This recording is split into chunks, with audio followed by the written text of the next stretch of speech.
Bonjour, donc voici une vidéo encore. Alors cette vidéo est sur la vanne électromagnétique, ce qu'on appelle la VEM en schéma électrique. Donc la vanne électromagnétique avec ces petits problèmes et comment elle est faite. Surtout les composants qui y a à l'intérieur et tout. Allez, on va commencer. Donc la vanne électromagnétique, alors il existe énormément de modèles, surtout quand on parle de modèles à braser, avec les dimensions différentes, de modèles à visser, on va le voir celui après, qu'on appelle SAE. Alors les vannes électromagnétiques, bon, il y a plein de marques qui existent, qui sont toutes aussi bonnes les unes que les autres. C'est les vannes magnétiques où, vous pouvez voir l'alimentation de cette vanne avec un appareil spécifique. Je vous montrerai tout à l'heure dans une petite vidéo où je vous montrerai la vanne magnétique aussi. Quand elle est alimentée ou pas alimentée. Alors maintenant on va voir la vanne magnétique SAE. Alors c'est la vanne magnétique ou c'est des échos à souder. On l'appelle SAE. Pourquoi? Parce que c'est un pas woodwork. Donc vous voyez maintenant, ça c'est les nouvelles vannes magnétiques de chez Danfoss. Dans le temps, il y avait un truc qui dépassait, qu'on bloquait, et on sortait la vanne. Maintenant, il faut prendre un petit tournevis en dessous ici, et donner un petit coup comme ça sur le côté, pour faire sortir la bobine. C'est un clip, ce qui est à l'intérieur ici. Donc cette vanne magnétique sort. Je vous la montrerai tantôt dans ma vidéo avec la vanne magnétique. Donc ça, c'est la bobine de la vanne magnétique. La bobine de la vanne magnétique. Alors, nous retrouvons toutes les tensions, possibles aussi bien en continu qu'en alternatif. Donc ces vannes magnétiques, elles ont un peu toutes les tensions possibles et imaginables.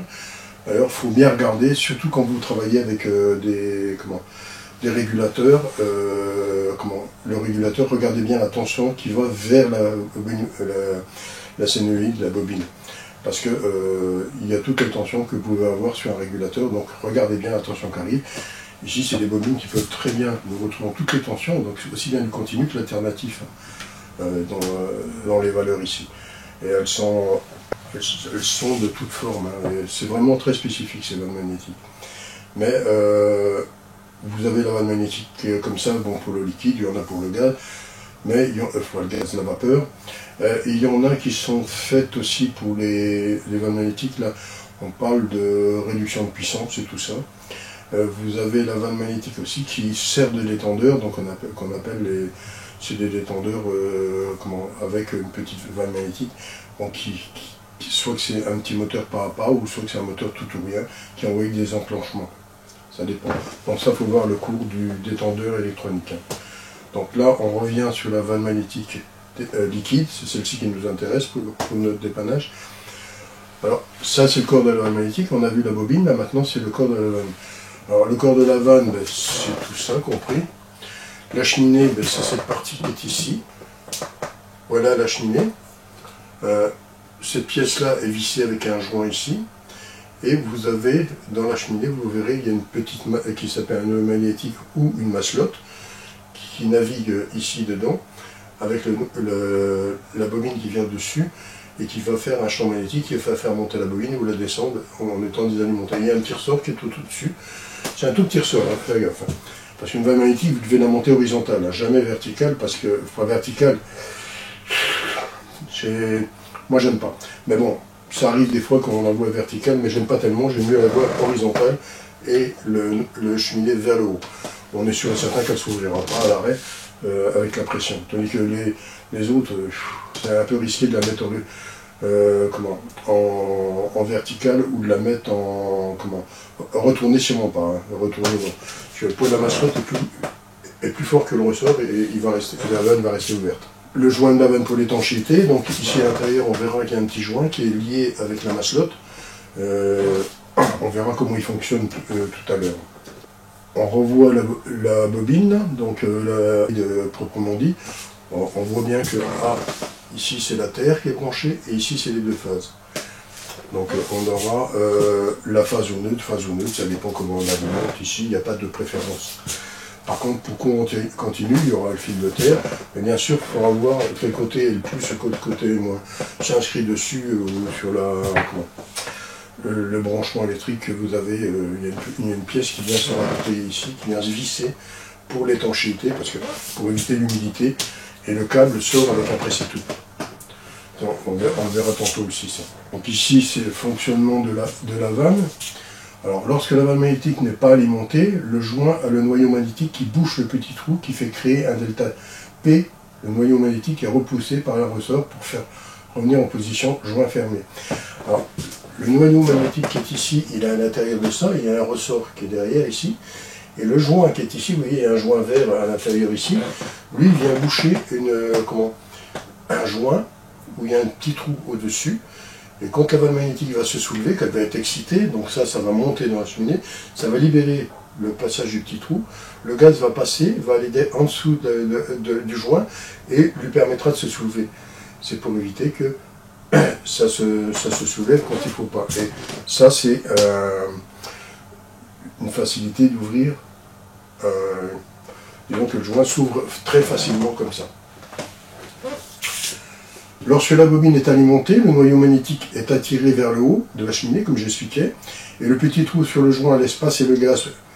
La pression est équilibrée des deux côtés du joint et permet au joint de se soulever pour laisser passer le flux frigorigène. Attention, la vanne magnétique a une flèche, ne pas l'oublier, elle a un sens. Donc ici c'est une coupe de la vanne magnétique. Alors la vanne magnétique a un sens, tout simplement si vous alimentez la vanne magnétique en liquide dans le mauvais sens, donc si vous alimentez par ici au lieu de par là, le liquide arrive en dessous du joint et à l'arrêt le joint se soulève et la vanne magnétique laissera passer légèrement le liquide, ce qui est délicat et dangereux pour le compresseur, surtout dans une chambre négative.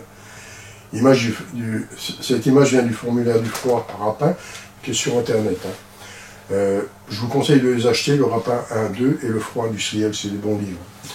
Vous voyez ici vous avez le noyau magnétique, ou la masselotte si vous préférez, le ressort qui est ici.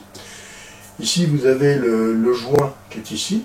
Donc si vous alimentez en dessous, qu'est-ce que fait la pression ici étant assez forte, elle va soulever le joint et le liquide va passer. Tandis que si vous venez de ce côté-là, vous allez au-dessus, donc il y a une petite chambre pour aller au-dessus ici, mais comme la masselotte, elle vient boucher le trou qui est ici, vous voyez le trou que l'on voit ici, là, il est bouché, la pression reste au-dessus, elle ne va pas en dessous. Et quand le noyau magnétique est excité, ça monte, ça va libérer le petit trou, et qu'est-ce qui va se passer? Le gaz va aller là, la pression sera la même que là et là, il n'y aura plus le delta P, et ça va se soulever facilement, et le liquide va passer de l'autre côté. Donc c'est comme ça que ça se passe. Donc ne jamais monter la vanne à l'envers. Autrement, vous avez un passage de liquide. Attention, on rencontre ça aussi régulièrement. Ça fait partie des pannes. Donc maintenant, je vais vous faire une petite vidéo sur la vanne magnétique. Donc voici le corps de la vanne magnétique, et vous voyez, sur le corps, il y a une flèche dessinée. Donc mon liquide devra aller par là. Vous voyez bien la flèche qui est ici. Alors que vous retourniez la vanne ou pas, vous avez toujours une flèche. Donc vous ne savez pas vous tromper. Et la fixation de la vanne se fait là, il y a une petite pièce qui fournit avec, et on se fixe là-dessus. Ça c'est une à braser, puisque l'on sollicite de plus en plus. Bon, maintenant je vais vous montrer comment on monte. Donc ici vous avez la cheminée, comment on monte le sénué dessus. Donc ici on voit de nouveau la bobine, ici, avec le corps de la vanne magnétique. Alors la bobine ici va se mettre sur cette pièce-là, et l'alimentation électrique se fera par le presse-tout qui est derrière ici. On alimentera ici, et on dévissera les 4 vis qui sont là pour pouvoir raccorder sur les raccords qui sont à l'intérieur, et on embranchera après pour pouvoir le fermer. Je vais vous montrer comment ça se fait après. Donc voici l'arrière de la vanne magnétique. Cette pièce-là, vous voyez, j'ai défait 1, 2, 3, 4 vis. Et vous avez juste à tirer cette pièce-là, vous voyez, la vanne magnétique, elle est comme ça. Et vous voyez les broches que l'on voit dans le dessin que j'ai montré. Et ça vient se brancher là-dessus. Donc vous avez la terre ici, et les deux phases là. Et donc vous branchez la terre au milieu, et les deux phases là, ou phase neutre, ou plus et moins, ça dépend de ce que vous avez. Tout est indiqué dessus. La vanne magnétique, le corps de la vanne, ici, il y a tout indiqué à quoi correspond. Et si c'est si c'est du courant continu, ce sera indiqué derrière. Donc ici, vous avez des inscriptions. Donc ici, c'est tout bêtement remonté comme ça. N'oubliez pas ce joint qui est ici. Ça, c'est très important pour éviter l'humidité ici, faire des courts-circuits. Et de bien rentrer les tanches, votre presse-tout qui est ici. passez votre câble ici, vous serrez, après avoir raccordé tout ça comme il faut. Et vous pouvez le remonter comme il faut. Si vous ne remontez pas le joint, il s'avère une chose, c'est que vous savez remonter la vanne. Si par exemple vous ne mettez pas le joint, vous savez remonter la vanne, mais à l'envers. Et à ce moment-là, il n'y a rien d'alimenté. Disons que c'est une panne que je faisais pour les élèves quand je montais la vanne, le truc d'alimentation de la vanne à l'envers, et ça leur donnait une panne, et ils cherchaient. Il y en a qui cherchaient bien. Mais c'était pour montrer que les pannes électriques. Alors, ça c'est le montage. Maintenant, je vais vous montrer comment on monte sur le noyau. Donc ici, vous avez la vanne magnétique. Ici, vous avez bien le corps de la vanne avec le noyau. Vous le rentrez là-dedans, tout bêtement. Vous le mettez dans la position que vous voulez, qui peut être en travers comme ça, comme il peut être comme ça. Ça n'a pas d'importance. C'est le principal. Pour moi, c'est la mettre bien horizontale quand vous la mettrez sur votre circuit. Et ici, à l'intérieur, dans le truc ici, il y a un petit ressort. Enfin, c'est un truc de blocage qui vient bloquer ici, là-dessus. Là. Donc, vous allez entendre le clips. Voilà. On a entendu bien le clips. Voilà. Donc, ici, pour le redéfaire, il faut prendre un petit tournevis et le passer juste en dessous ici. Donc, je vais essayer de vous le montrer, si je peux. Si pour le démonter, vous passez un tournevis juste contre la vanne ici. On peut même le mettre ici dans le trou, c'est pas d'importance. Et vous tournez. Quand vous avez tourné, ben, vous savez avoir la vanne facilement. Elle s'est déboîtée là. Donc après avoir passé le tournevis ici, ça s'est déboîté. Et là, je sors tout bêtement la vanne magnétique et je la change si elle a un problème. Maintenant, on va voir l'intérieur de la vanne. Vous voyez, la vanne magnétique, elle est comme ça. Donc ici, qu'est-ce que j'ai? Ben, j'ai 4 vis et je vais les démonter. Le joint bleu, là, faut le laisser. Hein. C'est un joint de butée pour la bobine. Hein. Ok. Donc voici l'intérieur. Donc voici l'intérieur de la vanne magnétique. Donc ici, on voit bien ce fameux trou que je parlais, qui va être bouché par la maçonnerie. On va le montrer après. Ça, c'est le joint pour on détange la plaque qui est ici. Donc la plaque qui vient dessus, c'est celle-ci. Cette pièce-là. Donc cette pièce-là, elle vient se mettre dessus ici. Et ça, c'est ce joint. D'accord? On verra le reste après. Donc ici, vous avez le joint, ce fameux joint qui est ici. Donc ici, vous avez l'autre joint qui est à l'intérieur ici, avec le petit trou. Ce joint-là va soulever un peu pour laisser passer le liquide, qui lui va venir de où? Ben, vous voyez, il vient de là. Donc ici, on voit la masselotte comme il faut. On va la tourner un tout petit peu, et on voit le ressort. Vous voyez, le ressort qui est ici, il est à l'intérieur. Et ici, vous avez de l'autre côté le joint qui vient sur le petit trou de notre fameux joint qui bouche le circuit. Donc cette masselotte, je la monte comme ça, vous voyez. Oui, là, je la monte comme ça. La vanne magnétique, vous voyez, je la vois bien. Vous voyez, le joint qui est là va aller boucher le petit trou qui est ici. Voilà, ça vient comme ça. Voilà, ça vient comme ça, voilà. Et quand c'est monté comme ça, ben, la vanne magnétique est bouchée. Donc le petit joint qui est à l'intérieur, qu'on a vu métallique au milieu, lui va soulever, il va faire un bypass entre deux trous pour laisser passer le liquide. À partir du moment où j'ai pas que ça, c'est ouvert. Dès que la vanne magnétique est excitée, ça rentre à l'intérieur. Je vais vous le montrer, je vais exciter la vanne magnétique, je vais monter dessus, et je vais vous montrer comment ça marche. Et ça libère le trou là, ça fait un équilibre de pression, et qu'est-ce qui se passe? Ben, ça soulève un peu, et derrière ça, il y a deux trous qui bypassent pour laisser passer le liquide d'un côté à l'autre.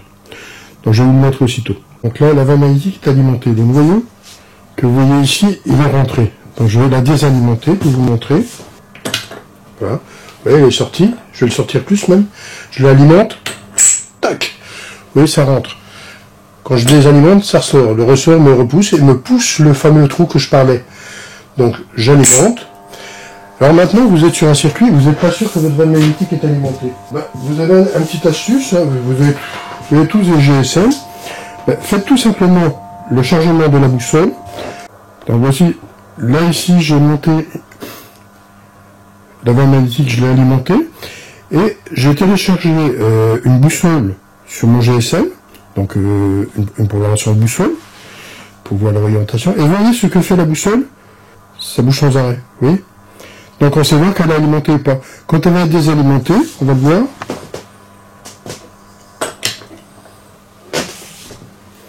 Vous voyez, l'aiguille ne bouge plus. Je la réalimente.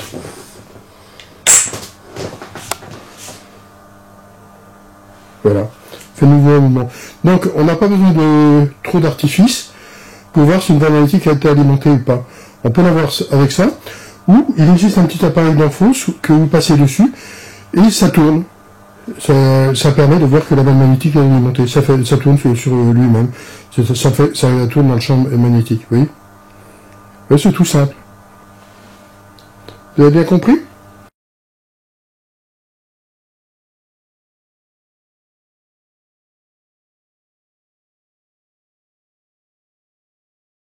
Donc voici la vidéo sur la vanne magnétique est terminée. Donc j'espère que vous avez bien compris. Donc les vannes magnétiques peuvent avoir un tas de sortes de tensions. On peut avoir un tas de sortes de diamètres. On peut avoir des diamètres à visser, des diamètres à abraser. Et de plus, vous avez l'avantage d'avoir des vannes, mais il faut faire attention à ça aussi. Hein. Les vannes magnétiques qui sont pour le liquide, pour la vapeur, il faut faire très attention à choisir comme il faut. Sa vanne, il y a un delta P, donc c'est indiqué et tout. Et là, vous avez vu que pour le champ magnétique, c'est facile à voir si la vanne magnétique n'est pas alimentée ou quoi. Parce que des fois, on arrive sur une installation et on ne sait pas voir si la vanne magnétique est alimentée ou pas. Ben, vous avez les astuces. Maintenant, tout le monde a un GSM. C'est facile, vous téléchargez une boussole, vous la mettez dessus. C'est un prof des arts et métiers qui m'a montré ça. C'était un hasard, il avait essayé devant nous. Bien, mais je tiens, on testait des trucs ensemble, et puis il l'a testé, et puis ça a marché. Alors j'ai gardé cette astuce. Alors je vous rappelle qu'il existe une pièce, une petite pièce, ça se met, c'est un porte-clés. Vous pouvez le mettre avec vous. Et c'est une pièce, c'est une boussole que Danfoss fournit, ou d'autres fournisseurs le fournissent aussi. Mais Danfoss là, c'est une petite boussole qui tourne et puis qui vous montre qu'il y a un champ magnétique, donc c'est alimenté. Allez, à bientôt!